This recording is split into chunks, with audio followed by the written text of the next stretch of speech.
अस्सलाम वालेकुम जी। आज हम नेक्स्ट टॉपिक पढ़ेंगे डिफॉर्मेशन इन सॉलिड। ये मैकेनिकल प्रॉपर्टीज़ हैं सॉलिड्स की, उनको डिस्कस करना है। शॉर्ट क्वेश्चन हैं बहुत सारे, लेकिन सबसे पहले तो डिफॉर्मेशन देखते हैं क्या होता है। डिफॉर्मेशन जो है वो चेंज आना शेप वॉल्यूम जो है वो या लेंथ के अंदर सॉलिड के, उसे हम डिफॉर्मेशन कहते हैं।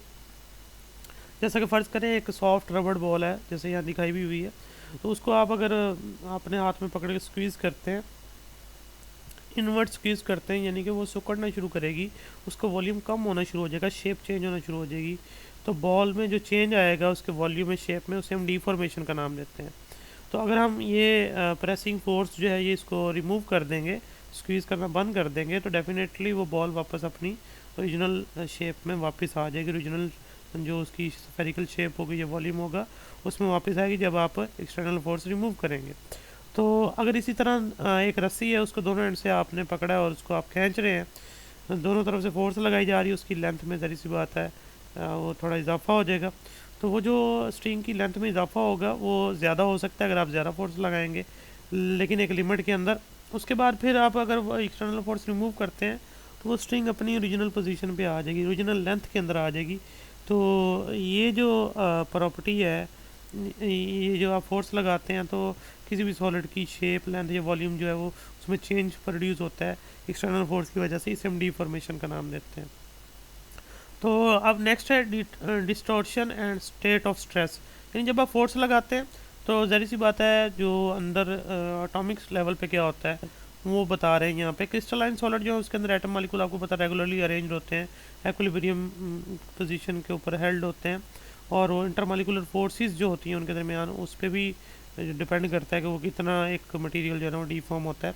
तो देखें यहाँ पर स्टार्ट में एक डायग्राम जो ए दिखाई हुई है, इसमें मॉलिक्यूल्स जो है वो अनस्ट्रेच पोजीशन के अंदर है, मींस के इनके ऊपर कोई एक्सटर्नल फोर्स मौजूद नहीं है। और अगर नीचे वाले सेल पे देखें, यहाँ देखें एक जो फोर्सेस हैं उनको प्रोटेक्ट कर रही हैं, तो वो देखें अपनी इक्विलिब्रियम पोजीशन से थोड़ा डिस्प्लेसमेंट शो करते हैं। और अगर आप कंप्रेस करते हैं फिर इस तरह से वो डी शेप होंगे। तो डेफिनेटली जब आप फोर्स रिमूव करेंगे वो वापस अपनी इक्विलिब्रियम पोजीशन पे चले जाते हैं। जब आप स्ट्रेस को रिमूव करते हैं यानी फोर्स को रिमूव करते हैं तो अपनी ओरिजिनल पोजीशन पे चले जाते हैं इक्विलिब्रियम पोजीशन के अंदर। लेकिन जब बॉडी के या किसी भी सब्सटेंस के मॉलिक्यूल्स या एटम अपनी इक्विलिब्रियम पोजीशन पे नहीं होंगे due to some external force, तो हम कहेंगे ये स्टेट ऑफ स्ट्रेस के अंदर है, ये इक्विलिब्रियम के अंदर नहीं है। तो इस से नेक्स्ट जो है वो इलास्टिसिटी, ये प्रॉपर्टी है सॉलिड्स की कि जब आप उनके ऊपर से एक्सटर्नल फोर्स रिमूव करते हैं तो वो अपनी उनके मॉलिक्यूल्स ओरिजिनली अपनी इक्विलिब्रियम पोजीशन पे आ जाते हैं, तो ओरिजिनल शेप गेन कर लेते हैं। इस चीज़ को हम, इस एबिलिटी को हम इलास्टिसिटी का नाम देते हैं, यानी लचकदार होना। The ability of a body to return its original shape is called elasticity. After the removal of external force the atom return to their equilibrium position and the body regain its original shape। तो ये property elasticity कहलाती है।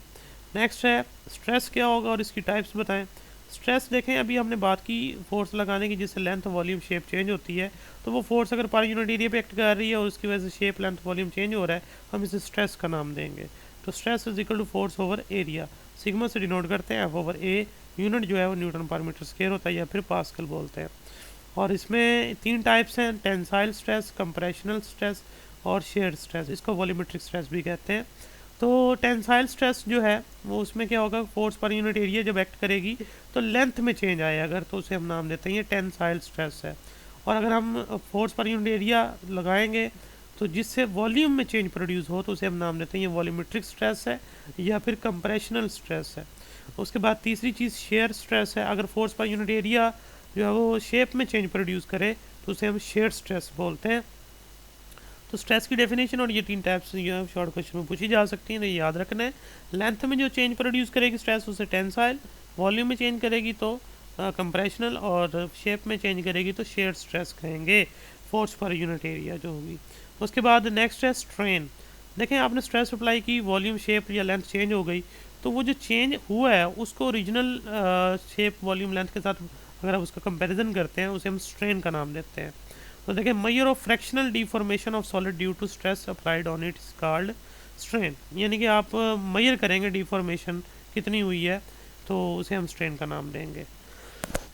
इसकी जो types हैं वो भी 3 हैं। टेंसाइल स्ट्रेन देखें, सबसे पहले तो जो स्ट्रेस अप्लाई करेंगे वो टेंसाइल स्ट्रेस होगी, जिसकी वजह से लेंथ में चेंज आएगा, और उससे आप चेंज को ओरिजिनल लेंथ से जो है ना कंपेरिजन करेंगे। देखें change in length over original length, sigma ई से डिनोट करते हैं इसको, sigma delta L over L, तो यूनिट कोई नहीं होगा क्योंकि सेम रेशो होती है, इसलिए यूनिट नहीं होता इसका।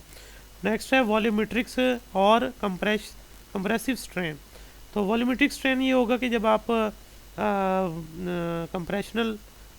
कंप्रेसिव स्ट्रेस अप्लाई करेंगे तो वॉल्यूम जो है वो चेंज हो जाएगा, तो आप चेंज इन वॉल्यूम को मेजर करेंगे पर यूनिट ओरिजिनल वॉल्यूम के ऊपर, तो उसे हम नाम देंगे ये कंप्रेशनल स्ट्रेन है।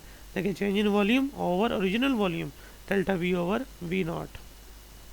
उसके बाद नेक्स्ट है शेयर स्ट्रेन। क्या होगा जब आप फ्रैक्शनल डिफॉर्मेशन मेजर करेंगे शेप के अंदर, उसे शेयर स्ट्रेन का नाम देंगे।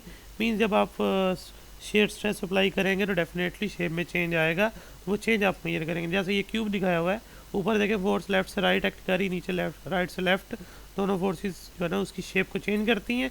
तो ये साइड देखें ज़रा आप, ए जिसकी लेंथ है वो यहाँ पर थोड़ा डिस्प्लेसमेंट शो कर रही है, अपनी इक्विलिब्रियम पोजीशन के साथ एंगल थीटा बना रही है, और जो चेंज आ रहा है वो डेल्टा ए से डिनोट किया जा रहा है।